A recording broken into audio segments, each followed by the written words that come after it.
Hello my lovelies, welcome back to my channel. I hope you've had a fabulous yet spooky week. In today's video I'm going to be making my Halloween costume. Originally my idea was to go as a Victorian Batwoman. Batman and DC Comics in general, but Batman in particular, was one of my favourites. I used to collect comics in my early teens because I was just ever so cool like that. And I love the idea of copying a costume illustration from the 1800s, late 1800s. Thought that was a fab idea. But then I also love Catwoman, and Catwoman's probably my favourite comic book character. Who doesn't love Julie Newmar as Catwoman in the 1960s TV series, or Michelle Pfeiffer in Tim Burton's version of Batman? So because of time constraints and because of preference really when it came down to it, I decided to be 1950s Catwoman. And also because I'm very partial to black cats, as you may know if you hang out with me in my little cottage by the sea regularly. I wanted to just sort of identify as a black cat for an evening. As if on cue, Loki has come and sat down on the fabric. My Halloween outfit this year for a party, the Fright Cave, that is on locally and hosted by a friend of mine. I am actually going as 1950s Catwoman. This illustration isn't finished yet, but it will be. The fabric that Loki is so kindly sitting on is a cotton sateen from Minerva. I think it was £3.99 a metre. I bought quite a lot because I wanted to do a few things. So I'm making the Gertie B6590, which I've made before and fits like a glove. And actually I know that rather than making a really creative and over-the-top Halloween outfit, because I'm a bit time poor, I'm eating 2 scones at once by doing this project, or biting 2 necks at once. And I am making a dress that I'm going to wear again. Now this has a button, a fancy button up here, but I'm just going to sew it on and then use all my lovely brooches, because I've got some really lovely brooches and I don't wear them nearly enough, and this will be perfect. And then to make the little bonnet, I'm going to use my Kitten bonnet pattern and just make some amendments. So I'm going to smooth out that sort of that little peak there. This is based on 1930s, 1940s ski bonnets. So I'm going to smooth that out and also add ears. And hopefully it will be quite a straightforward project. I've got to find some lining to line the bonnet, and that's about it really. And some ribbon to tie up the bonnet. But yeah, I'm excited about this one.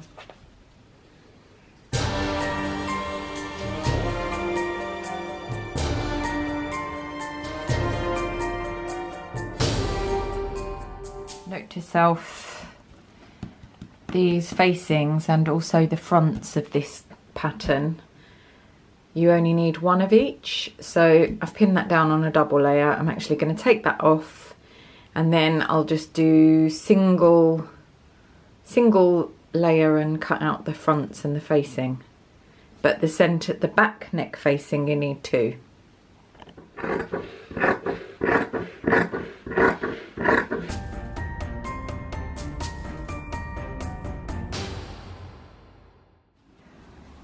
To make this pattern amendment, as you can see, pattern looks like this, and it sits up at a peak on the crown of the head, the back crown, is that the crown? Whatever it is, it's quite a pointy shape. So I've just, one of my Kitten bonnets that I've already got, I've just pinned a more curved shape to see if that works, and then I'll make that amendment to this pattern and cut it out in the fabric. I've also got to work out the ears. I have a Loki here, and I am going to be using not his actual ears, but I'm going to use his ears as inspiration because he's got these lovely big ears. I pinned this, I put it on inside out and pinned it so that it fitted my head, and then I've just transferred that to the pattern, and now I've just got to add the seam allowance there, and then I'm ready to cut out. I've decided to fold this over twice so that I cut out the lining and the outer just in this sateen, because I'm a bit concerned that this is going to be really obvious, maybe might peek out or something, so I'm just going to use this because I've got enough of it. And then I've made a sort of rough ear shape, so I'm going to cut 4 of those out and get sewing. So everything's cut out, all the dress is cut out, ready to sew, and I won't go over that too much as I already said, because there's a detailed sew along that you can check out if you want to see more about this dress. And then I adapted the Kitten Bonnet pattern, and I've cut out just the outer and the lining fabric, both in the cotton sateen. Just seemed the easiest thing to do in the end. And I've made these ear shapes. I'm thinking I'm going to have to either interline these with a firmer fabric or iron on interfacing, or just something just to make them a little bit more erect, because I don't want flaccid ears when I'm dressed up as 1950s Catwoman. So I'm gonna crack on with sewing. I'm just following the instructions that come with the Kitten Bonnet. I should know it off by heart, but you know, sometimes one's brain malfunctions. First thing that I'm going to do is sew the bonnet outer together, and I've also just done the same on the lining, and then I've pinned together the ears, and I've used a silk organza that's quite stiff, got quite good body to it. I don't want to ruin the fabric by actually ironing it, putting interfacing on it. I'm not a fan of interfacing.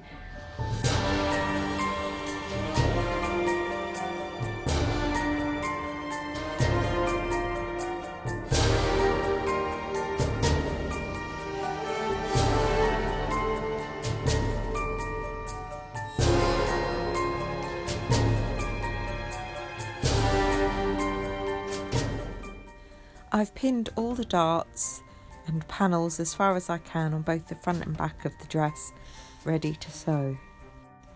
And these days I seem to always have a low key either on my lap or trying to get on my lap whilst I'm trying to sew.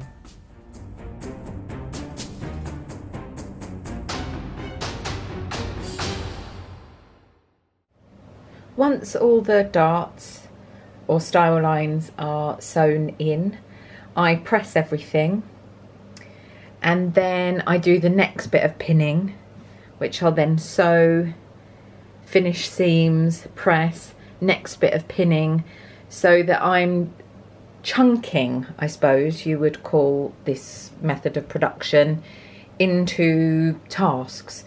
So over a course of a few days, say you could cut out the thing that you're going to make, and then you could pin all the dart style lines or seams that need to go together. Then you could, in the next session, sew all of that. Then in the next session you could iron and do the next lot of pinning or finish seams and so on. So I break it down into manageable tasks that are, you know, everything that needs to be ironed is ironed in one go, everything that's overlocked can be overlocked in one go, everything that can be pinned is pinned in one go, and then you get to the next stage of production and so on. I'm not sure if that makes any sense to you at all, but this is how I sew quite efficiently and how I've managed to sew, you know, quite a few things for others and I've got my technique, my process down to quite a refined process. Can't think of a better way of saying it, but I hope that makes sense to you. So that would be my advice about sewing something and making your time more efficient.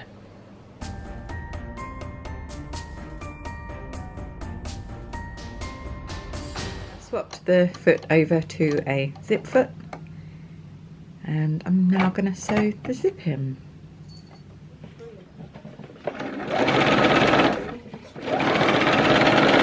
On the home stretch now.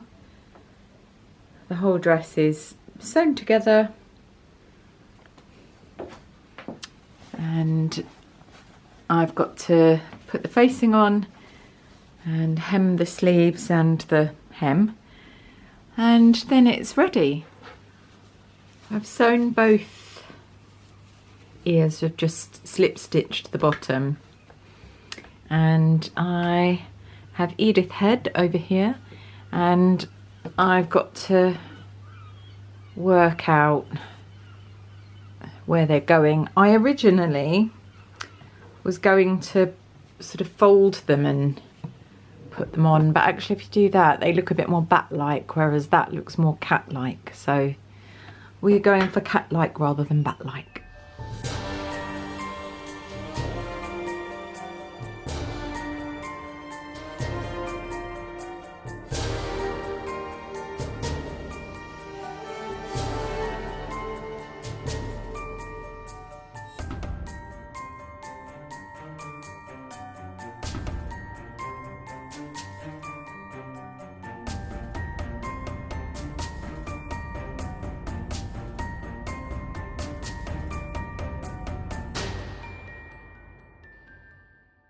I'm really pleased with my 1950s Catwoman dress.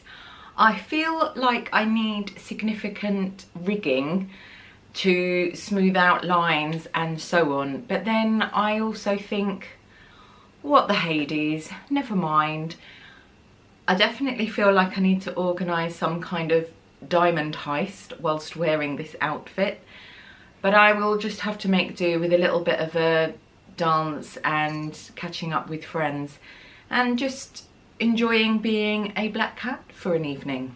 I'm especially pleased with the kitten bonnet and adding ears. It worked really well, and really it was just a bit of an experiment. I feel that life is now complete and I can sit in my little cottage by the sea wearing my cat kitten bonnet, feeling quite happy about life. Does that make me weird? I hope you enjoyed this video, and I really appreciate you taking the time to spend the time with me in my little cottage by the sea. If you've enjoyed this video and you haven't already subscribed, then please feel free to subscribe for lots of vintage inspired sewing and DIY style. I hope that wherever you are in the world you're keeping safe and well, and I strongly urge you to make yourself a hat like this, because your life will be better for it. I shall see you next time, my lovelies. Take care. Bye.